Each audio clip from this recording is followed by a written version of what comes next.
Hello दोस्तों, welcome to our channel Penta Media Technologies. Once again मैं आपका host और डिजिटल दोस्त दानिश लेके आ गए एक नई वीडियो, ब्रांड न्यू वीडियो। और इसके अंदर हम जो बात करने वाले हैं वो बात करने वाले गूगल के एल्गोरिदम्स की।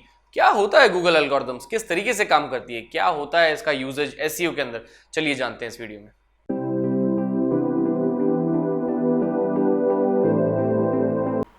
गूगल एल्गोरिदम्स को समझने से पहले चलिए समझते गूगल एल्गोरिदम्स स्टार्ट क्यों हुई, इसकी जरूरत क्यों पड़ी। Google as a search engine जब इंस्टॉल हुआ, वर्ल्ड वाइड वेब पे आया, इंटरनेट पे आया, लोगों को इसकी ज़रूरत महसूस हुई कि बहुत सारी वेबसाइट्स की सर्चेस एक ही जगह पे आपको मिलने लगेगी।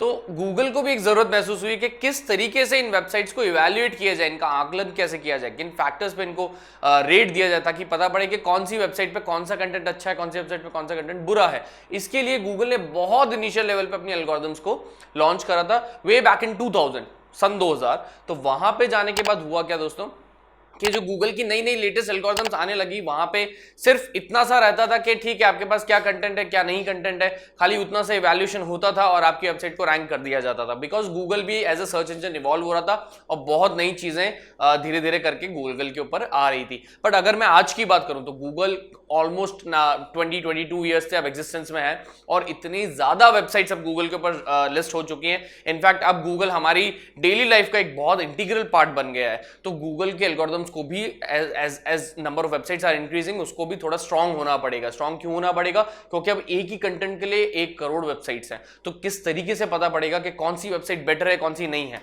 इसीलिए गूगल ने अपने एल्गोरिथम्स को भी ओवर द टाइम इवॉल्व किया और अभी जो लेटेस्ट एल्गोरिथम अभी जो चल रही है दैट इज गूगल पांडा। और वो ऐसे तो इसका जो इंस्टॉलेशन था वो 2011 में था, ये लॉन्च 2011 में हो गई थी। बट तब से इसके कह लीजिए माइनर एंड मेजर अपडेट्स आते जा रहे हैं, जस्ट लाइक हमारे एंड्रॉइड के अपडेट्स आते हैं उसी तरीके से। और उसके बिहाफ पे आपकी वेबसाइट्स को मोर देन 700-800 फैक्टर्स पे जज करता है। But there are some basic factors जिसको आप नेग्लिफाई नहीं कर सकते, क्योंकि वो बेसिक फैक्टर्स तो हमेशा रहने वाले। It will stick with your website, it will stick into Google's algorithm. तो चलिए आज हम उन फैक्टर्स के ऊपर बात करेंगे। So let me take you to the factors directly. जो गूगल के एल्गोरिथम्स है, जो मैं आपको बता रहा था, जो फैक्टर्स हैं जिसकी वजह से आपकी वेबसाइट इवैल्यूएट होती है, जिन फैक्टर्स पे आपकी वेबसाइट इवैल्यूएट होती है और डिसाइड होता है कि आपकी वेबसाइट जो है वो सर्च इंजन पे कहां रैंक करेगी, किस कीवर्ड पे किधर आएगी। उनमें से कुछ इंपॉर्टेंट फैक्टर्स जो बेसिक रहने वाले हैं वो है poor user experience, duplicate content, plagiarism, thin content, keyword stuffing and user generated spam. तो ये आपके बेसिक हमेशा रहने वाले हैं। इनके बारे में अब अभी हम डिटेल में बात करेंगे कि किस तरीके से काम करते हैं और कैसे आपकी वेबसाइट को अफेक्ट करते हैं। तो चलिए एक एक करके हर एक पॉइंट को समझना स्टार्ट करते हैं। जो पहला कंटेंट है, जो पहला टॉपिक है जिसके ऊपर हम लोग डिस्कस करने वाले, वो है poor user experience. Poor user experience होता क्या है, हिंदी करी जाए तो आपका अनुभव किसी भी एक वेबसाइट पे जब आप जा रहे हैं, विजिट कर रहे हैं, तो आपका एक्सपीरियंस कैसा रहा वेबसाइट के साथ। क्या वो बहुत यूजर फ्रेंडली वेबसाइट थी, क्या उसमें ऑप्शंस इजीली अवेलेबल थे, क्या आपको ऑप्शन ढूंढने में प्रॉब्लम आ रही थी, मशक्कत करनी पड़ रही थी, क्या आप जिस चीज को ढूंढते हुए आ रहे थे, जिस टॉपिक को आपने सर्च करके वेबसाइट को विजिट करा, वो इजीली अवेलेबल था, क्या उसके बारे में डिटेल इंफॉर्मेशन थी। तो ये सब मिलकर बनाता है आपका यूजर फ्रेंडली आपकी वेबसाइट को, यूजर एक्सपीरियंस को इंक्रीज करता है। और अगर मान लीजिए यूजर एक्सपीरियंस बेकार हो गया, आपकी वेबसाइट ने वो सब प्रोवाइड नहीं करवा पाया जो आप प्रॉमिस किया है गूगल को और गूगल की सर्च के बाद यूजर को, तो आपकी वेबसाइट का यूजर एक्सपीरियंस जो है वो खराब हो जाएगा। तो पहला पॉइंट जो है वो है आपकी वेबसाइट का यूजर एक्सपीरियंस, वो कभी भी पुअर नहीं होना चाहिए। Always up to the mark रहे। जो भी पॉइंट आप एलैबोरेट करना चाह रहे हैं उसको अच्छे से एलैबोरेट करें और तभी आपकी वेबसाइट पे ट्रैफिक जो है वो अच्छे से आ पाएगा, अच्छे से स्टिक करेगा। So first point is poor user experience. Point number B is duplicate content. Duplicate content क्या होता है दोस्तों? एक ही टाइप का कंटेंट आपने बार बार यूटिलाइज किया हुआ है। फॉर एग्जांपल मेरे पास कोई एक स्पेसिफिक प्रोडक्ट था जिसको मैं बेचना चाह रहा था, मैंने बार बार उसी प्रोडक्ट के लिए सेम फैक्टर्स, सेम चीजों को बार बार यूटिलाइज करा और उसको 10 पेज के ऊपर अलग अलग, मतलब 10 पेजेस के ऊपर मैंने वही सेम कंटेंट डाल दिया, जबकि ऐसा होना नहीं चाहिए। अगर आपका एक प्रोडक्ट है और अगर आप उसके बारे में एलैबोरेट करना चाह रहे हैं तो आपके पास इतना कंटेंट होना चाहिए कि आप 10 पेजेस अगर उसके लिए बना रहे हैं प्रोडक्ट के लिए, तो आपके पास इतना कंटेंट होना चाहिए कि 10 पेजेस पर अलग अलग कंटेंट आपको इंप्लाई करना है, इंप्लीमेंट करना है। आप ऐसा नहीं है कि एक ही कंटेंट को आप बार बार यूटिलाइज करे जा रहे हैं। ये आपकी वेबसाइट के डुप्लीकेट कंटेंट को बढ़ाता है, डुप्लीकेसी को बढ़ाता है। डुप्लीकेसी बढ़ेगी, इसको भी गूगल एल्गोरिथम या पांडा एल्गोरिथम पसंद नहीं करती है। सो मेक श्योर आपकी वेबसाइट पर नहीं होना चाहिए डुप्लीकेट कंटेंट।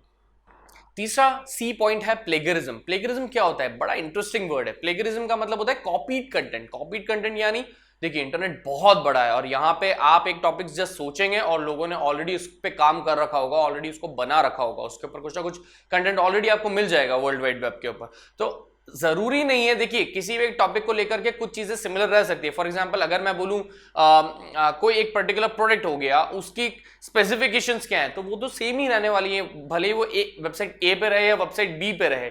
बट अगर वेबसाइट ए और बी पे एकदम सिमिलर कंटेंट हो जाएगा तो वहां प्रॉब्लम है। आप स्पेसिफिकेशन सेम रख सकते हैं प्रोडक्ट की, but try to play with your grammar. आप अपनी ग्रामर के साथ खेलने की कोशिश करिए, आप अपने सेंटेंसेस के साथ खेलने की कोशिश करिए, क्योंकि एक ही शब्द को या एक ही लाइन को कहने के 10 वेरिएशंस होते हैं। आपको जरूरी नहीं है सेम वेरिएशन कॉपी करना, आप दूसरा वेरिएशन भी यूज कर सकते हैं। तो अगर आप सेम वेरिएशन यूज करें तो आप शिकार होंगे प्लेगरिज्म का, कॉपी कंटेंट का, जिसको अगेन गूगल एल्गोरिथम प्रेफर नहीं करता है, पसंद नहीं करता है, क्योंकि ऑलरेडी उसके पास वो कंटेंट है किसी दूसरी वेबसाइट पे। तो आपको जरूरत नहीं है सेम कंटेंट वापस अपनी वेबसाइट पे देने के लिए, और इससे प्रॉब्लम जनरेट होती है प्लेगरिज्म की। तो कोशिश करिए प्लेगरिज्म ना करें। डी पॉइंट यानी fourth point is thin content. What is thin content and what is thick content?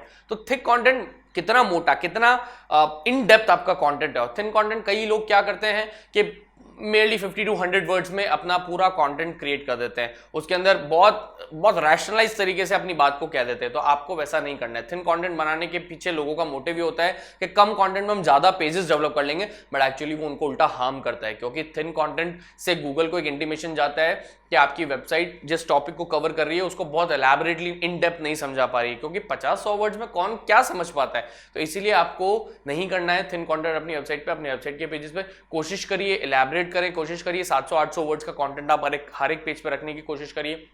अगर आप इसको 50-100 वर्ड्स में खत्म कर रहे हैं तो ये आपके लिए और आपकी वेबसाइट के लिए हार्मफुल हो सकता है, आपके ट्रैफिक के लिए हार्मफुल हो सकता है, और हो सकता है जो आप रैंक अप हो रहे थे दूसरे फैक्टर्स को सही करके, शायद ये एक फैक्टर की वजह से आप डी रैंक हो जाए, गूगल की पेनल्टी का हिस्सा बन जाए। तो कोशिश करिए थिन कंटेंट नहीं होना चाहिए।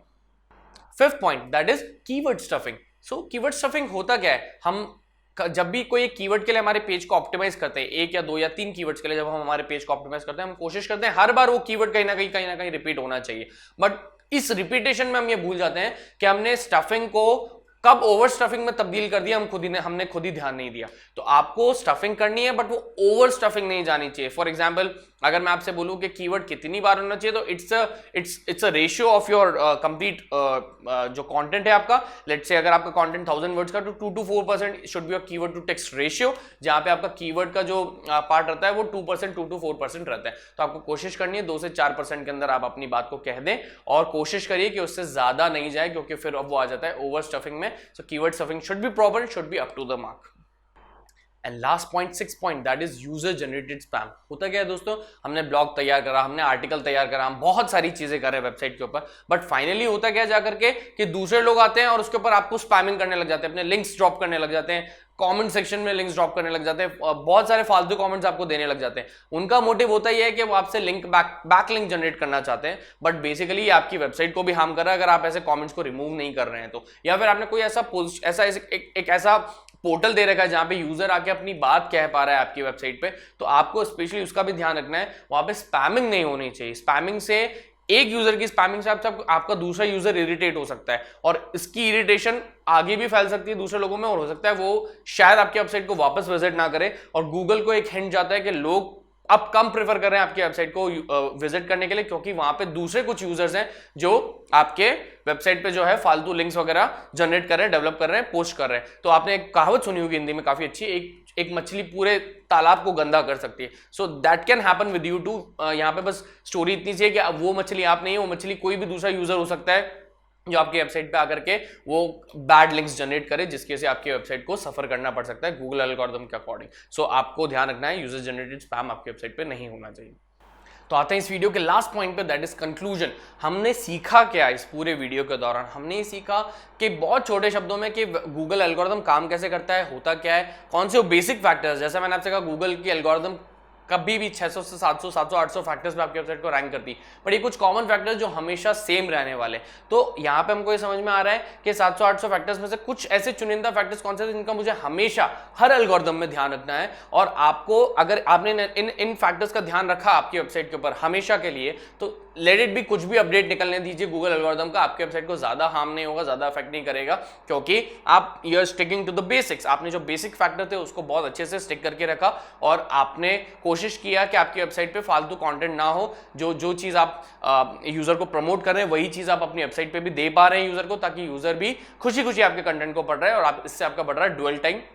सो again this is one more factor जो कि गूगल एल्गोरिदम्स जो है चेकआउट करते हैं। तो आई होप आपको हमारा एक छोटा सा वीडियो अच्छा लगा होगा। प्लीज अच्छा लगे तो इसको लाइक करिए, शेयर करिए, कमेंट सेक्शन में हमें कमेंट करके बताइए अगर आपके कोई डाउट्स हो रिलेटेड टू दिस वीडियो और related to any other topic. जितनी भी वीडियोस हमने डाली तो हम उसको आपके लिए सॉर्ट कर पाए। और प्लीज यार सब्सक्राइब कर दो और बेल आइकन बनाना बिल्कुल मत भूलिएगा, क्योंकि आगे आने वाली जो हमारी वीडियोज हैं उसमें हम आपको और भी डिजिटल मार्केटिंग रिलेटेड दूसरी चीजें बताते रहेंगे। तो प्लीज हमारे चैनल के साथ बने रहिए and thank you for watching this video.